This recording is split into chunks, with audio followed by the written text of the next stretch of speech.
Hi. Now, you clicked on this video because you probably thought the title was outrageous. So, what's my beef with therapy? Right now, suicide and depression rates are at an all-time high. And what's really strange is the amount of people that are studying psychology also at an all-time high. So, you would think if therapy and psychology actually worked to help people overcome depression, that the depression and suicide rates would go down, right? Well, something's wrong, clearly, because it's not. It's actually going up. So that's why I'm here, to explain to you why therapy isn't working for you and how my solution will actually help you and how it worked for me. Alright, so here are a couple points to think about on why therapy doesn't work. So just think about it for a moment after I tell each point. First off, therapy creates a dependence on another person for happiness and validation. What happens when they're not there? I'll tell you what happens. You're depressed, and that's why people commit suicide. It's very funny because a lot of the time the people that commit suicide are actually already in like therapy and getting help and stuff, but they're alone on a bad day and they commit suicide. Isn't that just crazy? Your therapist can't always be there for you, so if you don't become dependent on yourself, become independent, thinking and fortify your mind against negative thoughts, you'll never fully overcome depression because you'll need someone there to stop you from having the bad thoughts, and that's not actually happiness at all. That's not overcoming depression, that's temporarily putting depression down, but it'll always find a way back, so that's why. The second point is a lot of the time in therapy you relive trauma, right? And now this never really made sense to me. It doesn't make sense at all because you're just reaffirming it in your mind. Imagine a world where you were attacked or something. You have serious trauma in your past. You almost died or something. And now you're super depressed. You go to a therapist and they say, "Okay, relive the memory." Can you imagine what that'll actually do to you? It's not helping you overcome it. It's making you look back at it, and it's impossible to move forward while you're looking backwards. So remember that statement right there. Write that down. It's impossible to move forward while looking backwards. Next off, the third point. Therapy keeps you looking backward and not forward. Now, I just said this point, but it's very, very hard if you're constantly looking back. Like, imagine you had a negative thought last week. You're like, oh no, I hate myself or something crazy, right? You had that thought last week, and now your therapist is like, okay, let's look back on that. Let's track back. You forgot all about the thought. It's out your mind already. And now your therapist said to go back to it. I mean, why would you want to go back to a thought that happened a week ago? It's bad for your mental health and it keeps you looking backwards. You can't move forward if you're looking backward. Fourth point, over validation makes you feel good about things that you actually shouldn't. You need to learn to take accountability and responsibility for your life. It's kind of crazy to me because a therapist will make you feel really good in the moment. They'll make you motivated and happy. It doesn't last long because the moment something happens, you don't want to take accountability and responsibility for your own life, right? It's somebody else's fault because you've been validated that it's not your fault. The therapist tells you, "Oh, it's not your fault, you know. You couldn't have known this would happen." Well, maybe it's not your fault, but it is your responsibility to take care of it. Maybe your problems, every single problem that you have, is not your fault. Maybe it's somebody else's fault, right? But it's your responsibility to get rid of them. Number 5. Therapy is all about talking and spending time on every little thing. Stop talking and start taking action.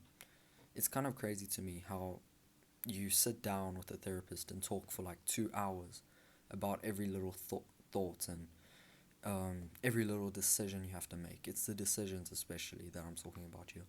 Imagine if you had to decide between two options. Um, do you want to go to this school or do you want to go to that school? Which university do you want to choose? Now, if you go to a therapist and ask them this question, they'll say, "Okay, let's evaluate. Let's check each option, the price, the money, the sports, the academics, the culture, the science department, the medical department." Stop looking at every little thing. Stop overthinking every single decision that you have to think about. Find which is the better option quickly. Most of the time, you already know what you want to choose.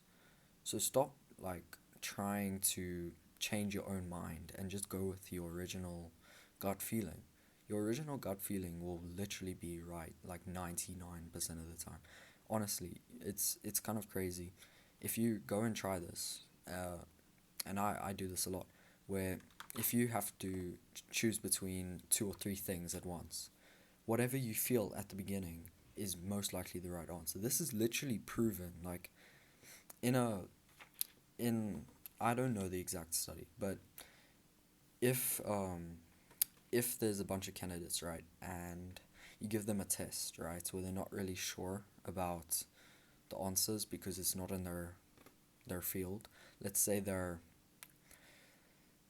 they went to university for engineering, then they'll give them a medical course, like a medical test, right?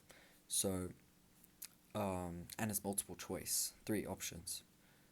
They'll first write down the answer that they think is correct, like as immediately after reading the question, and then they'll write down the answer after considering a little bit and thinking for 5 minutes. They'll make them sit there and think for 5 minutes. And it's kind of crazy because most of the time the first answer is actually correct, but they change their answer because they overthought it. So stop overthinking, okay? It's not good for you, it's not good for your mental health, and it's not going to bring you far in life. Okay, so now I want you to just sit and imagine how all these things together actually are keeping you depressed.